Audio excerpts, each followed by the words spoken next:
Hi, everybody. Welcome to another Friday Tiki Talk. And we are actually having tea. Yes, it's really tea. It may not, it may is be what it bourbon. is. We don't know about Jen. There is tea in here, I can tell you. It's chilly. It's a beautiful fall day. And we're just happy to be here. We love our Tiki Talks. Yeah. They really are the happy highlight of the week. That's the best. Right? It's something I look forward to every Friday. I too. hope you do. Yes, and please subscribe and tell all your friends about it. Yeah, as because well. we're our own channel now. And grab some tea, Moving up in the world. or maybe bourbon or whatever else you want to grab. Always find some tequila. Oh yeah, it is a Tiki Bar. So, and if you want to learn how to build your own, I'm here to help. Contact Jen. You'll see her info in the contact information. So today we decided that we were going to talk about the concept, the idea of perfectionism. And I realize that if a lot of women are listening, you're not going to even know what we're talking about, right? And every single man knows exactly what she's talking about. Absolutely. And that's an interesting question too. Is it gender specific? But anyways, so what is your take on being perfect, or the concept of perfectionism? Well, I'm perfect. So we'll start with that. I mean, that's why I'm here to learn. Or knock me down. Let's be honest. I don't know that perfection's real. I think we have an idealized version of our preferences, of our likes, of our dislikes. And I think if you feel enough of those, you're close enough to be perfect. I think if we look at perfection as an achievable goal, we set ourselves up for failure. So I would much rather go into... I'm going to have you repeat that. If we look at perfection as an achievable goal, we set ourselves up for failure. That's a great thing to remember. Write that down. And it could be in business. It could be in school. It could be in parenting. It could be in housework. It could be in anything that you choose to dedicate time, energy, effort, passion to. Right. Or it could be looking for perfection in others. Yeah. And then being disappointed.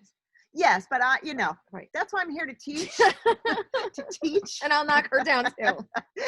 But if you look for perfection in others, you set yourself up for, right? Failure. Yep. No, but I think, and my ex and I used to talk about this all the time, and I'd be like, you're perfect. And he'd be like, you're perfect. And then I'd be like, yeah, okay, we're done.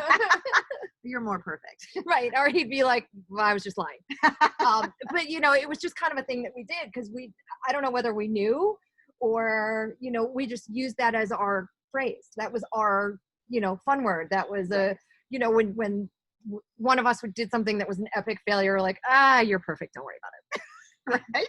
But that's almost forgiving. Yes. Using it as a forgiving piece. But I think the concept of perfection, it's inherent in your childhood. Yeah. There's schoolwork from teachers even. And as a former teacher, you have to really be careful how you say things to your students because you're powerful impact in their lives. And so if you say, no, go back and fix that letter, that's just give me more. No, that's not good. Instead of like, how can we change this to get up to where it should be? Or like, it's not about you. Right. But I think the other thing about perfection, and I know growing up was it's in the Bible. There we go again with that book. I don't know. Yep. She hasn't read as much. We're working on it. But that you'll be, the idea is to not be perfect, but to always be chasing it. So it's like chasing your tail, like a dog's, and you're not. So what it says is it is there, but you're never going to get there. So why try? But keep chasing something that you're never going to achieve. So that never made sense to me. No, why would you want to spend all that time and energy devoted to something will never be? Well, the other thing it said that's marriage. But that's the other thing it said to me too, was that there's now something inherently wrong with me. Yeah. It already laid the foundational piece that there is something inherently wrong. So you internalized it, whereas I did. I look at it as, well, that's one less thing I have to do. I mean, if I'm never going to achieve this, then why don't I start pursuing something that I know I can achieve? Well, if you try to have those conversations as a child, it doesn't work. You can't. just keep trying. Get out there, do it better. Get out there, and you know, whatever it is, instead of like, you did your best, that's great. That's all I need. And even if you don't do your best, that's okay too sometimes. Yeah. Yeah. So well, that was like, just try, honey. Just try. You'll make the team. You'll get the trophy. Just try. I remember as a teacher too, we were told not to use red pen. I was a math teacher, and you were told not to use red pen to make any marks because you didn't want to hurt the kids' feelings. Oh, because you could see red. Well, red on other people's papers. Yes. And so you didn't want to, and I'm like, but it wasn't about being perfect. It was about like learning from your mistakes. And how can you have children also go through life, or adults go through life thinking that they can do no wrong either? That's true. So there has to be, and I hate the word, I really do hate this word balance. I don't think we're ever, I just think you're always kind of doing a little, the seesaw thing, right? I just think it's. Gymnasts are the only ones that are balanced. On the beam. Well, they fall off though. They do. Right? So it's not meant to stay on there forever because that's impossible. They do fall off. Which is a good point. Yeah, I mean, that's balance the only discipline. So balance is not even an achievable. And this is the other thing, which I shouldn't say because I've had friends who've written books on this, but I'm not a believer in that to chase the happiness tail either. No. I think that's as bad as chasing perfection. Like happiness is part of failure. Sadness, though. You wouldn't even know happiness if you weren't sad. Or success without failure. Thank you. Yeah, no, you're right. So and so maybe if you really look at perfection, then if we were to twist it around a little bit, failing can be, you can perfectly fail. And that's great. So is perfection then acceptance? Is that a better way to define it, as being accepting of whatever it is that you're in? Well, yeah. Do you ever say to your child, that looks perfect to me? Right? And it does, just the way it is. And then you edit it afterwards. But like, just the way it is, it looks great. Right. You don't really have to. So maybe it is in the accepting of it. That's an interesting one. I think that's an interesting concept. So the thing that's never achievable or attainable, you have to ask yourself, why are you even chasing it? Or are you willing to accept less? Is perfection that is out of your reach just too much of a strain on you mentally, physically, emotionally? And do you need to maybe bring it down a notch? I mean, maybe that, the $1 million house is just so far out of your reach that you just can't get there. Maybe the $800,000 house will do. Right. And maybe that's perfection, because then you can kind of accept what you're able to do and really define what perfection looks like within that acceptance. So then perfection's personal. It's personalized. I think it has to. Yeah. Right? It's personalized, but it also is society.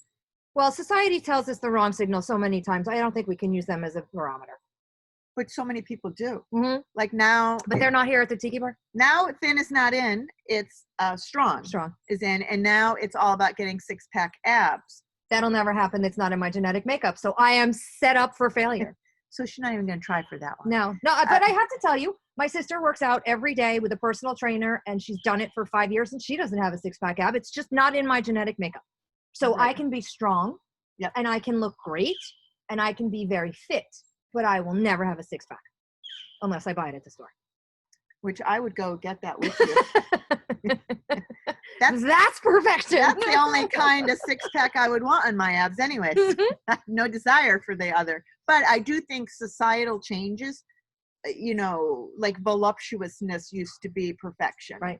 Big boobs used to be, I think it was always going to be perfection for a lot of people. I don't know. They sag. They're, they're tougher to keep up than the small ones. That's a whole show.